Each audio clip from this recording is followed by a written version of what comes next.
بسم اللہ الرحمن الرحیم۔ فرمان مصطفیٰ صلی اللہ تعالی علیہ وآلہ وسلم، جو دن بعد میں مجھ پر 50 بار درود پاک پڑھے گا، کل قیامت کے روز میں اس کے ساتھ مصحفہ یعنی ہاتھ ملاؤں گا۔ صلو علی الحبیب صلی اللہ علیہ وسلم۔ شہد کھانا یہ بھی سنت ہے۔ ہمارے راشد عطاری دعوت اسلامی کا فتویٰ لے کے پیش خدمت ہے۔ انشاءاللہ یہ فتویٰ پڑھیں، انشاءاللہ آپ کے علم میں بھی اضافہ ہوگا۔ کوشش کریں آگے ویڈیو کو لائک کیا کریں، شیئر کیا کریں، کیونکہ یہ شیئر کرنے سے نا آپ کو بھی ثواب ملتا رہے گا۔ کوئی بھی عمل کرے گا، آگے شیئر کرے گا، آپ کو ثواب ملتا رہے گا۔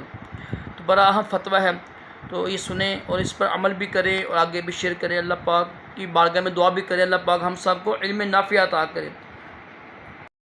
بسم اللہ الرحمن الرحیم۔ کیا ذوحان یا ذوحان نام رکھ سکتے ہیں؟ اس کے معنی بھی کیا ہے؟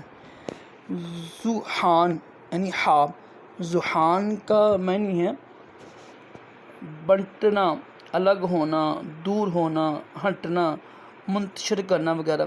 اس معنی کے لحاظ سے یہ نام رکھنا جائز ہے، جبکہ ذوحان ہا کے ساتھ کا معنی ہمیں لغت میں نہیں ملا۔